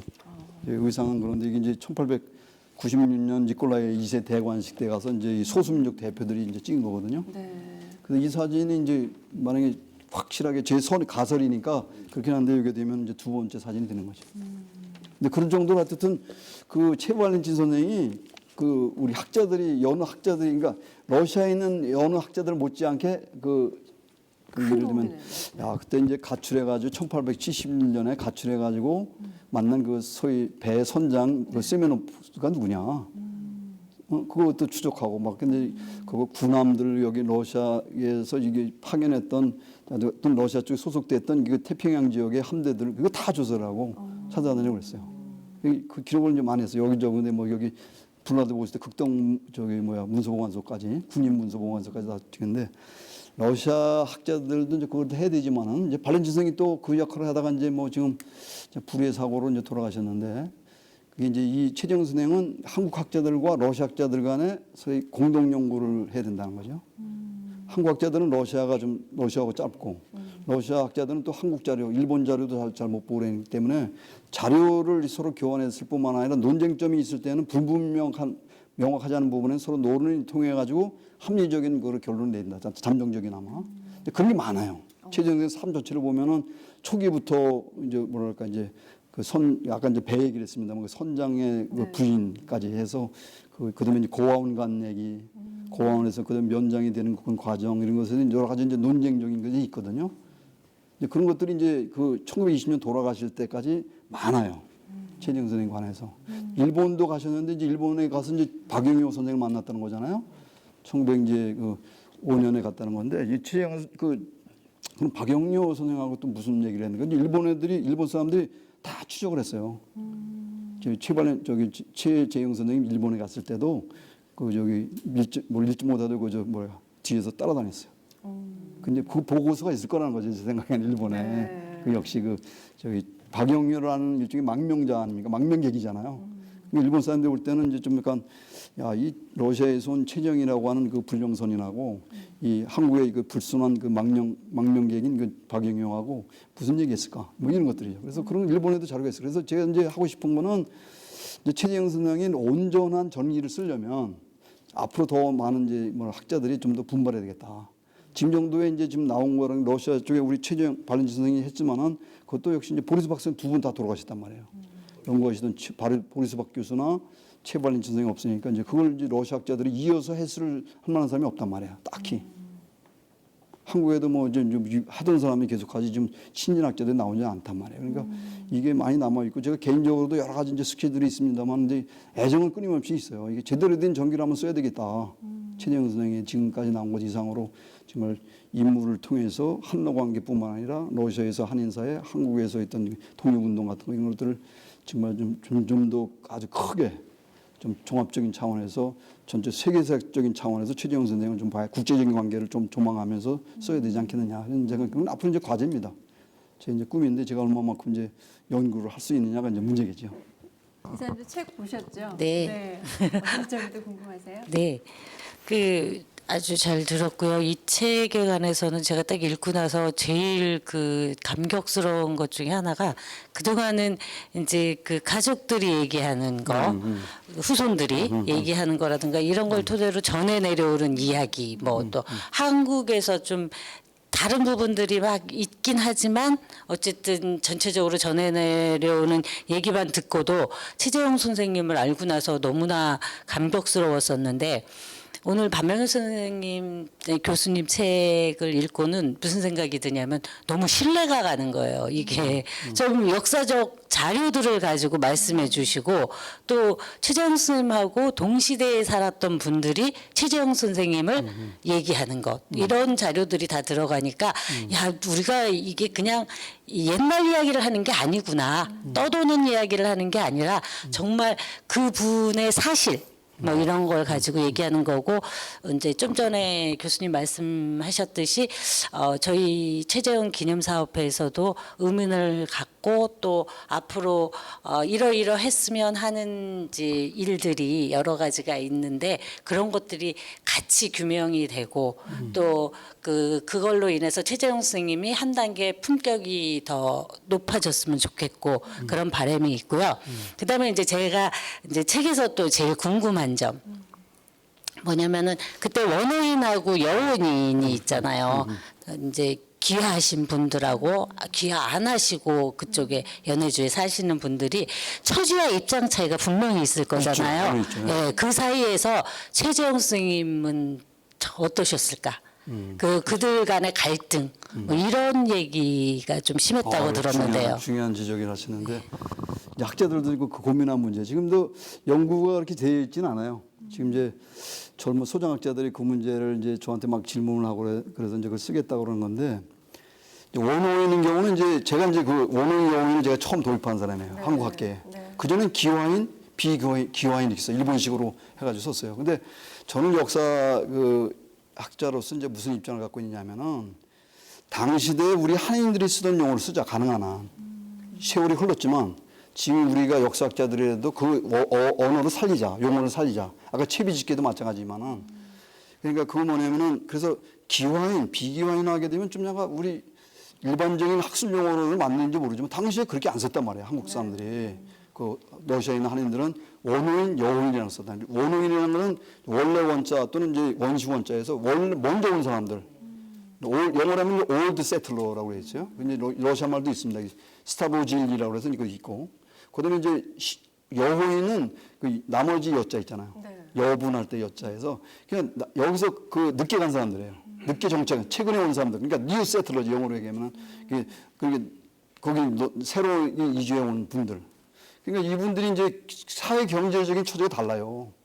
원어인들의 경우는 이제 토지를 받았단 말이에요. 물론 장기임대 형식입니다만은 러시아 정부로부터 러시아가 이민을 장려하는 것이고 땅을 받았단 말이에요. 토지를. 원어인들은 이제 줄 땅이 없죠. 늦게 가니까. 그리고 러시아 국적을 가진 자들한테만 토지를 줬기 때문에 이 여원인들은 국적이 없는 사람들이에요. 원어인들은 국적이 있는 사람들이고. 물론 이제 1910년대 가면 이제 곤다찌라고 하는 총독이 부임했을 때 그때는 이미 러시아 사람들이 많이 이주해가지고 한인들이 이미 개척한 거를 이제 뺏어서 준 그런 상태가 됐어요. 그러니까 한인들은 이제 개척해놓으면 러시아 사람들이 와서 저기 주고 좋은 땅 주고 그리고 또 다른 데 가서 미개척 또 개척하면 또 러시아 사람들이 오고 그래서 밀리다 보니까 어떤 데가 하면 이런 얘기 있습니다. 여호인들 경우가 여호인 농민들이 말하면 이제 바늘을 꽂아도 바늘이 미끄러질 정도의 그 낭떠러지기 가서 농사를 졌다는 거예요. 개척해가지고. 그 좋은 땅들은 다 여기 러시아 사람들이 준 거예요. 그러니까 원어민들하고 여호인들의 사회경제적인 차이라는 건 엄청난 거죠. 법적인 차이, 정치적인 차이도 있지만은 그 사회경제적인 차이가 있고 이제 그것이 이제 러시아 혁명 이후에 계급 투쟁의 양상으로 나타나요. 계급 투쟁으로. 그러니까 이제 이 조국을 보는 입장에서 달라요. 이게 한국을 보는 그 시각이 지금 이제 최재형 선생은 원어인이죠. 원어인 중에서도 대원어인이죠. 최재형 선생은. 그런데 이제 그런 게 그렇기 때문에 그 러시아를 생각하는 것과 한국을 생각하는 것이 다르죠. 원어인과 여우인들이. 네. 그럼 최재형 선생은 양쪽에 충성했다고 하는 분인데 그러면 원어인 입장이 더 강했을까, 여우인 입장이 더 강했을까 이렇게 얘기할 수가 있죠. 근데 제가 볼 때는 이제 두 가지 다 충성을 했던 분인데 이제 이분이 그래도 러시아 국적을 가졌던 분이기 때문에 러시아 정부의 입장을 제가 볼 때는 충실하게 따랐던 분이라고 봐요.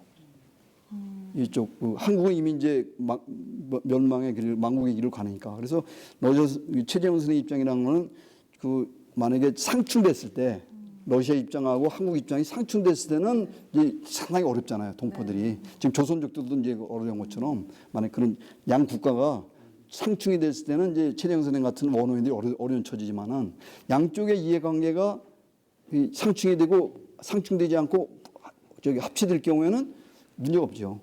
근데 최재형 선생의 삶을 돌아보면은 뭐 긴 기간이 이제 일본, 러시아와 한국이 거의 이해관계 일치가 되는 경우가 많았어요. 완전히 100% 일치하는 건 아니지만 그렇기 때문에 최재형 선생 삶자는 이제 그 고민을 적었다고 그러지만은 상충이 될 때가 있었어요. 러시아 정부하고 일본하고 서로 이제 파업을 한다든가 이 제1차 세계대전기에 그러면 더 가까워지잖아요. 그러니까 거기는 한인들 탄압해야지 러시아 입장에서 일본의 압력을 받아가지고. 최재형 선생도 1911년에 한번 잡혀가고 그다음에 15년에 또 제1차 세계대전 잡혀가잖아요.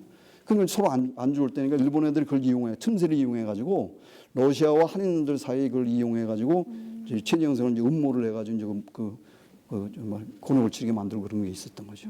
그래서 최재형 선생님이 그런 어려운 상황인데 그게 이제 좀 혹독하게 비판적으로 보는 사람들은 이제 최재형 선생이 그 사람은 완전한 러시아 사람이다. 네. 우리 사람이 아니다. 이제 그 안중근 의사들 그 액면 100% 받아들일 수는 없지만 이제 법정 진술 과정에서 비슷한 얘기를 한 적이 있어요. 최재형 선생에 대해서 너 코멘트를 해보라 그랬더니 조금 그 사람은 러시아가 더 러시아를 우선적으로 생각하는 사람이다 이렇게 한 적이 있어요. 그러니까 막 상당히 정치적인 의도가 있어요. 그대로 받아들일 수는 없지만은 우리가 구태여 양론적인 데서 얘기하다 보면은 이제 최재형 선생은 그런 입장이죠. 원의 입장이 기본적으로 있으면서 이제 가능한 한 이제 이 여호인들 입장을 이제 저기를 하려 했던 분이죠. 그런 것들이 이제 조금 최재형 선생이 이제 한계라고도 볼 수 있는 건데 뭐 러시아 국적을 가진 분인데 뭐 그러나 1919년 그 뭐랄까 이 대한민국 국민의회라고 하는 그 정부가 러시아에서 만들어졌을 때 거기에 이제 외교부장이라고 하는 그 직책을 맡으시고 그다음에 이제 이 상임시정부가 만들어졌을 때 그러면 4월달에 문제는 있지만 거기에 이제 재무총장으로 임명된 거라든가. 네. 러시아 국적자임에도 불구하고 그러니까 그만큼 그분이 이제 러시아 국적자지만은 한인들이 볼 때에도 둘이 독립운동하는 사람들 입장에서도 볼 때도 그분은 최재형은 이제 여호인들 웬만한 여호인들 못지않게 그 뭐냐면 한국의 애국자다. 애국지사다 이렇게 이제 간주가 된 거죠. 그래서 뭐 이렇게 전반적으로 얘기하면 우리가 구태여 가른다고 한다면 러시아 국적자니까. 러시아 쪽에 이제 충성했던 분이죠. 러시아 정부의 입장을 가능한 대변하려고 했던 분이지만은 그러나 한인들하고 상충됐으면 가능한 한 그거를 이제 아까 비집게란 별명 얘기했을 때 나온 것처럼 그래도 나름대로 이제 이쪽 뭐랄까 여호인들이라든가 이제 한국 사람들의 입장을 대변했던 분이죠. 이건 상당히 이제 어려운 주제예요. 어려운 주제인데 이제 시기마다 다릅니다. 이게 이제 저 초기 시기하고 그다음에 이제 우리 합병되고 나서 일본에 망한 시기, 러일 전쟁 시기, 그다음에 러시아 혁명 이후 시기. 러시아 혁명 시기는 일본 애들이 들어와서 막 깽판 칠 때거든요. 일본 사람들이 그 주권이 없었단 말이에요. 한마디로 러시아의 주권이 약할 때니까 그때는 이 러시아 정책이 어떤 건가 지금 약간 막 갈라질 때란 말이에요. 어느 쪽은 저쪽 좌파 쪽에 그 볼셰비키 쪽에 붙고 어느 쪽은 온건파 사회혁명당 SL이라는데 거기 붙고 어느 쪽은 또 심지어는 백이파. 그 제정 러시아 때 그 질서를 회복하려는 그 백이파에 간 사람이 있어요. 한국 사람들 소수지만 그런 이제 다양한 정치 노선이 드러나는 시기에 그럼 최재형 선생은 어떤 입장이었으나 중간 입장이죠.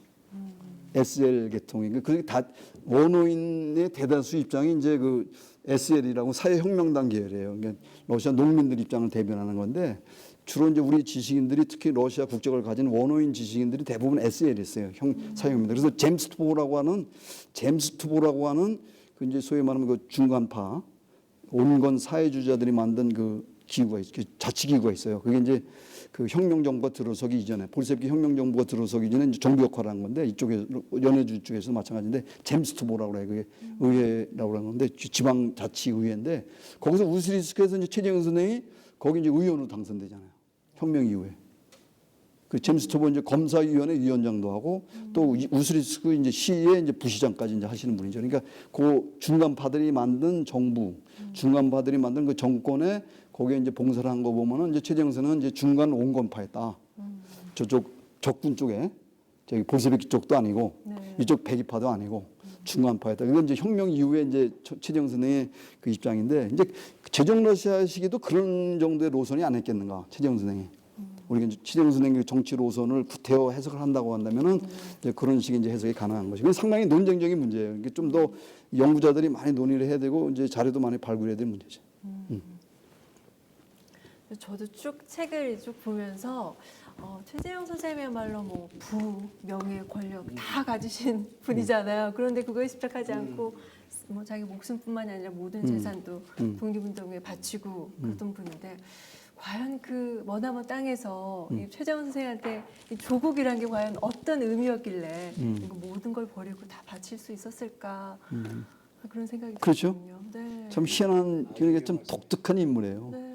최재형 선생이 이제 그 두 개의 조국에 충성했다는 그런 측면에서도 독특하지만은 그 최재형 선생님 그 신분에 관계된 거 아니겠는가. 그러니까 양반들이 만약에 예를 들면은 러시아 국적을 갖거나 이렇게 하면은 좀 다른 저기를 행적을 보였을 텐데 최재형 선생 자체가 물론 최 씨니까 이제 멀리 거슬러 올라가면은 고려시대 때는 이제 유명한 그 문벌 집안이잖아요. 최 씨라는 게.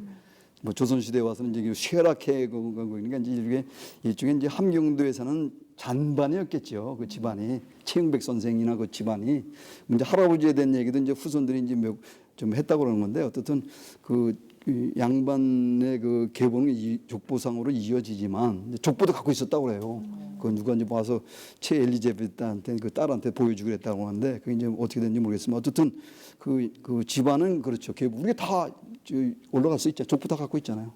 뭐 그렇지만 어쨌든 그런 집안이었지만 잔반이고 소장농이었다. 그리고 이제 그 지주들로부터 탄압받고 억압을 받는 착취받는 그런 신분이었다. 그런 신분에서 말하면 조국에서 이제 할 수 없이 살 수 없으니까 러시아로 이주한 거죠. 그 남의 땅으로 간 거죠. 거기서 개척을 하고 했던 분이기 때문에 그런 어려운 사람들의 어떤 그런 처지를 잘 이해했고 그런 것들이 결국은 국가라고 하는 민족이 어려움에 처했을 때 결국은 거기에 대해서 이제 일종의 사명감이라든가 책임감을 느끼는 거 아니겠는가. 최재형 선생이 갖고 있는 그런 분이. 그러니까 그분이 이제 생각 자체가 이제 상당히 이제 올바르고 이게 뭐랄까 억압하고 받고 이런 것에 대한 이제 상당히 그 체질적으로 그런 걸 이제 상당히 거부했던 분인 것 같아요. 그러니까 이제 이범윤 그 선생하고도 이제 동의회 만들 때 상당히 이제 트러블이 있었단 말이에요. 신분적인 문제라든가 정치 노선의 문제라든가 이런 것이 그때 독립운동 단체를 운영한 방식이라든가 이런 것들이 이제 충돌이 있었던 건데 그런 것들이 결국은 최재형 선생이 갖고 있는 어떤 평민적인 어떤 그런 생각들 그리고 평민으로 갖고 있는 그런 애국심 민족에 대한 사랑, 그다음에 자기 동포에 대한 사랑 이런 것들이 상당히 이제 체질화됐던 분 같아요. 최재형 선생님. 그런 면에서 이제 그분이 이제 두 개의 조국에 이제 충성을 다 할 수 있었던 거 아니겠는가 그런 자산이. 그 품성상으로 심성상으로 최재형 선생은 상당히 참 따뜻한 사람. 그러니까 이제 잘못된 거긴 하지만은 그 난로라는 별명이 잘못된 거긴 하지만 어떻든 그 성냥 같은 별명도 마찬가지지만 상당히 따뜻한 분 같아요. 이게 어려운 사람들 이렇게 뭐랄까 아껴주고 그 챙겨주고 그러니까 자기 가족의 집안에다가 최재형 선생 사진을 걸었다는 얘기는 그게 이제 저기 박미엘 선생이 얘기한 거거든요. 근데 그럴 정도였다고 한다면은 그게 자발적으로 거는 거잖아요. 누가 뭐 무슨 정치 지도자나 국가 원수를 거는 것처럼 스탈린이나 뭐 레닌을 걸으라고 그런 건 또 아니잖아요. 그러니까 농민들이 함경도 출신의 농민들이 자발적으로 최재형 선생을 존경해서 거는 거니까 마음으로부터 우러나온 거를 그 표현한 거 아니겠어요? 그러니까 그런 면에서 보면 최재형 선생이 이제 진짜 마음으로부터 우리 한인들로부터 억압받는 그 뭐랄까 어려운 처지에 있는 그 가난한 빈농의 어떤 한인들로부터 참 사랑과 존경을 받았구나. 그걸 우리 이제 짐작할 수 있고 그런 심성을 가졌던 분이구나. 이렇게 이제 우리가 짐작할 수 있는 거죠. 네. 이 책에서 5장으로 나눠서 이렇게 쓰셨잖아요. 안중근과 최재형 또 이런 부분 3장이었나요? 그렇죠. 네, 3장에. 일부러 그렇게 나누시고. 네, 그렇죠. 네. 그래서 이제 책이 구성이 지금 첫 번째 거는 이제 2004년도에 그 최재형 선생을 이제 우리가 이 고려인들이 알아야 되겠다. 그때만 해도 고려인 사회에서는 최정이라는 존재를 몰랐어요. 네.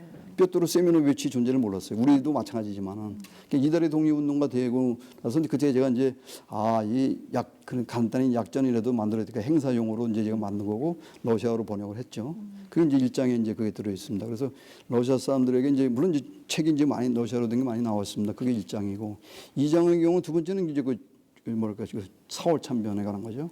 최정선이 4월 참변에 이제 희생된 분이기 때문에 4월 참변이 뭔가 그냥 뭐 일본 군들이 무슨 완전히 분탕질한 거냐, 그 러시아 사람들하고 한인들을 상대로 해서 뭐 여러 만행을 저지른 거냐, 이거 정도가 아니라 그 배경, 국제적인 배경, 그 니양 사건이나 3.1운동 이후부터 니양 사건이나 그 전후의 그런 맥락들을 주로 제가 설명을 한 거죠. 그 최정 그 저기 4월 참변에서. 그리고 그다음에는 이제 최정 선생이 지금 많이 이제 언론에 보도가 됩니다만 이제 안중근 의사가 무슨 관계 있는 거예요, 도대체?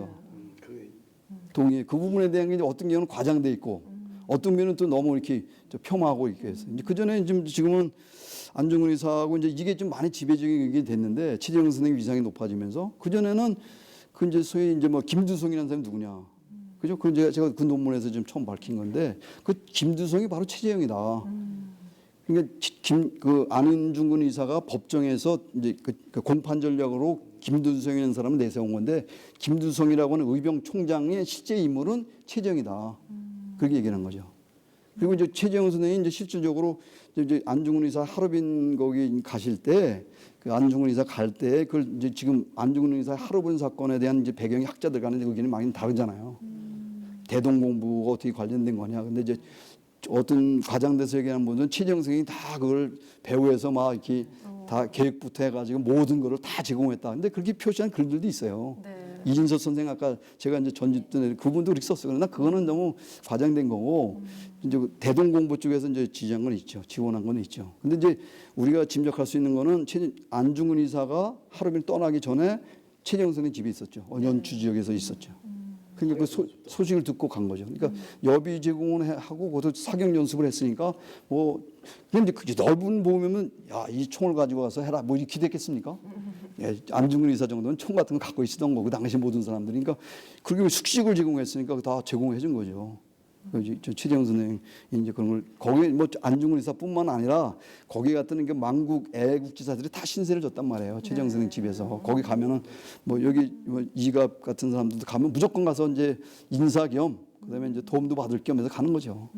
그러니까 안중근 의사도 그렇게 받은 거죠, 사실은. 나는 이제 그러나 그걸 이제 최재형 선생이 다 한 거다 이렇게 하면 너무 과장된 거고 여러 사람이 이제 안중근을 제 배후에서 지원한 거고 조금씩 관여된 거죠. 그걸 어떤 한 사람이 다 뭐 유인석이가 했다.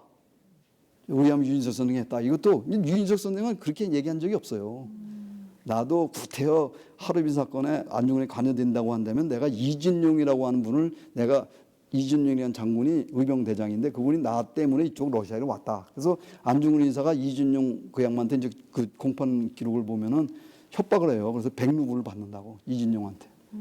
그 이제 그것도 법정에서 저 체포돼서 얘기한 거니까 그것도 알 수가 없어요 우리가. 그러니까 우리가 짐작하기로는 이제 이게 여러 자료를 크로스 체킹해서 봐야 되는 건데 그 최재형 선생님도 거기에 일조를 한 거죠. 그리고 이제 안중근 의사가 거기서 활동해 동의회부터 동지인데 동의회 시절부터 그 밑에 그 최재형 선생님 만든 동의회에 거기에 자금이라든가 모든 걸 다 최재형 선생님이 그걸 스폰서 노릇을 한 것이고 러시아 당국자들과 했던 그런 외교적 문제 다 해결한 건데 그 뜨거운 동지죠. 그 많은 동지가 없죠.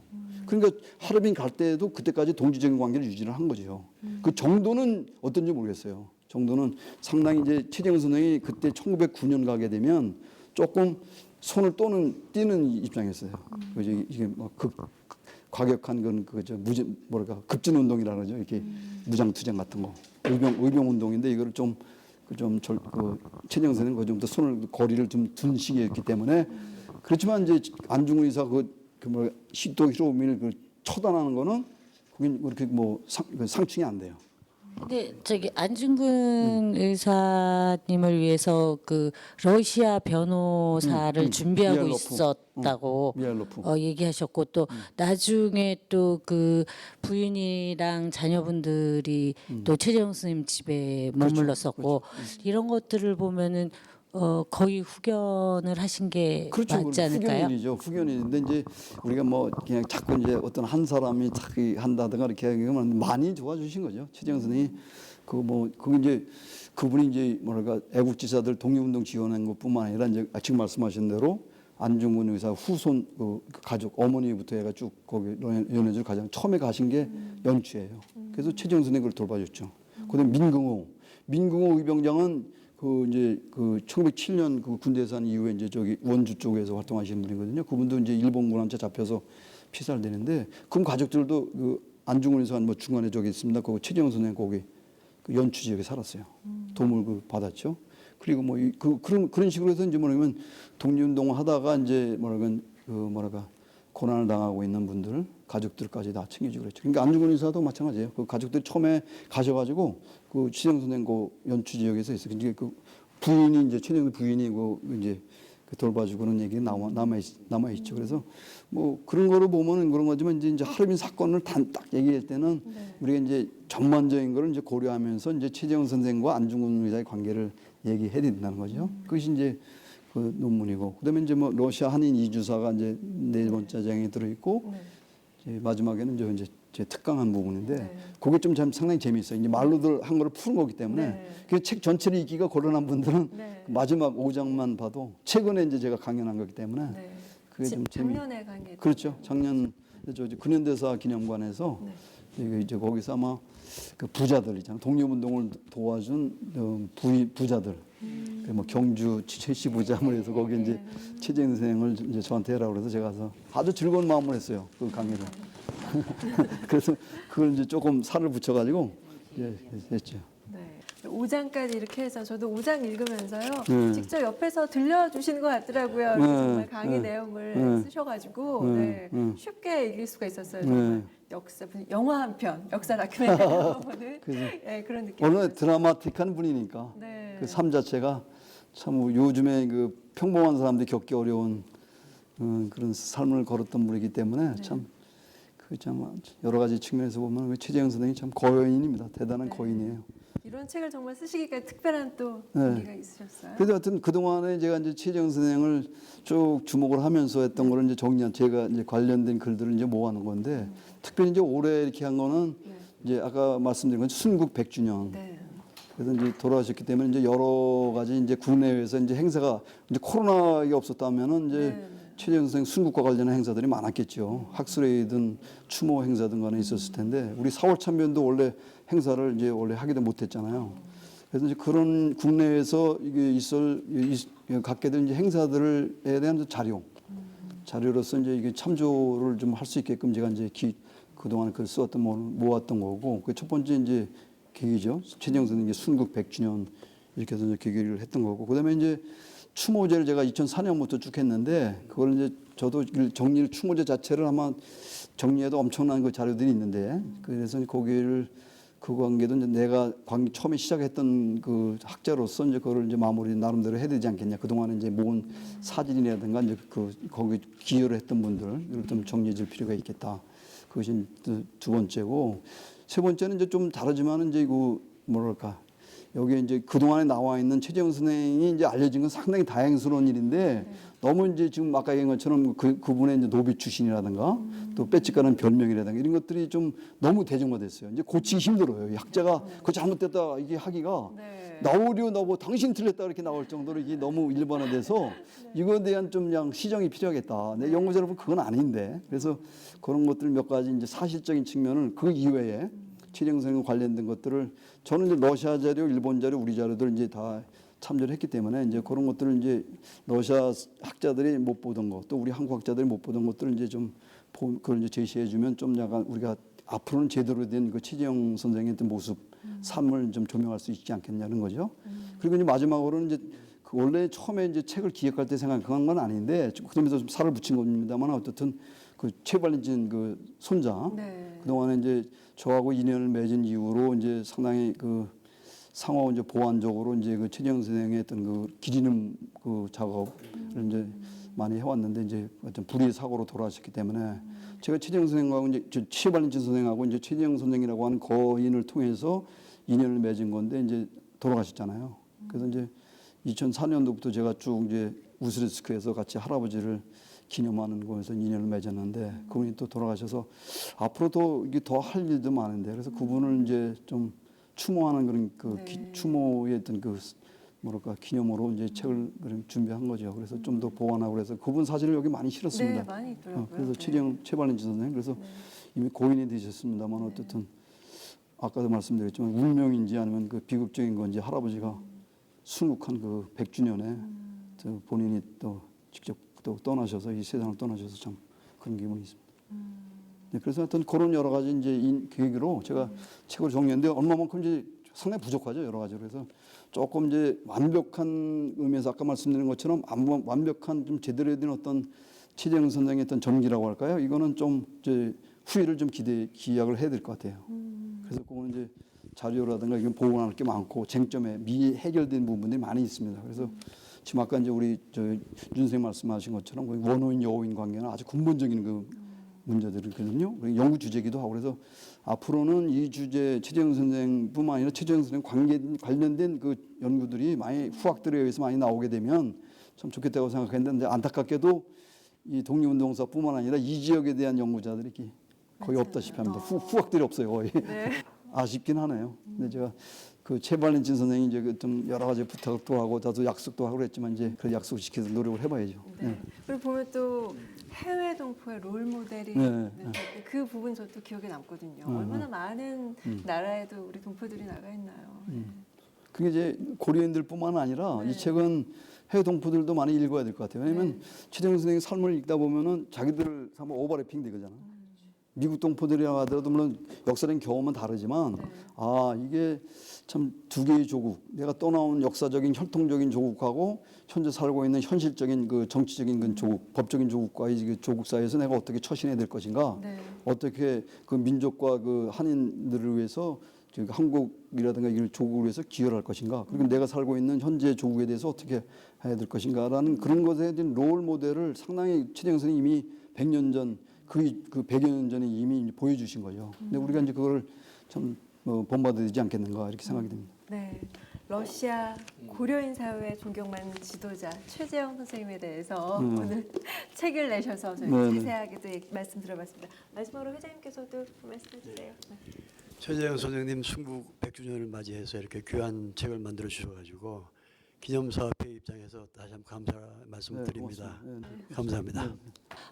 이쪽 지역의 그 독립운동사나 이 굉장히 중요하잖아요. 우리나라 근현대사에서 우리 반 교수님 많은 지도 발달로 좋습니다. 젊은 학자들이 네. 자꾸 자라나도록 그렇죠. 같이 힘써 주시면 감사하겠습니다. 아유, 좋습니다. 아주 희망적인 말씀이네.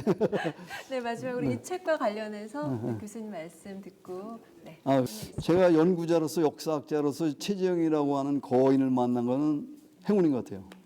물론 그 지역을 연구하고 그래서 그런 면도 있지만은 이 최재형 선생을 연구하면서 제가 하나의 또 뭐랄까 삶의 교훈을 많이 얻었어요. 어떻게 살아야 되는 가 이제 우리 교포들만이 아니라 저도 역사학자로서 이 최재형 선생 삶을 이렇게 쭉 분석해보고 따라가면서 자 우리 뭐랄까 어떤 삶을 살아야 될 것인가 하는 그런 면에서는 우리 최재형 선생을 만난 게 저 역사학자로서는 상당히 큰 행운이었고 또 이렇게 이제 책을 나름대로 상당히 부족하지만 그래도 이 책을 내서 우리 최재형 선생이나 또는 그 가족들에게 헌정할 수 있는 그런 기회가 된 것에 대해서 상당히 그 스스로 이게 뭐랄까요 만족스러워합니다. 네. 앞으로 저 네, 이 최재형 선생님의 삶과 또 정신, 순국 100주년을 맞아서 다시 한번 더 되새길 수 있는 그런 시간이 아니었나 싶습니다. 교수님 책도 열심히 또 읽어보겠습니다. 네, 부탁드립니다. 네, 오늘 말씀 네, 감사합니다. 감사합니다. 수고하셨습니다. 러시아 고려인 사회에 존경받는 지도자 최재형 선생님에 관한 책으로 오늘 함께했습니다. 앞으로 이 최재형 선생의 삶, 정신, 우리 후손한테도 큰 교감이 될 거라는 생각이 드는데요. 오늘 함께해 주신 반병률 교수님께 또 감사 말씀드리겠습니다. 고맙습니다. 네, 감사합니다. 선생님. 감사합니다.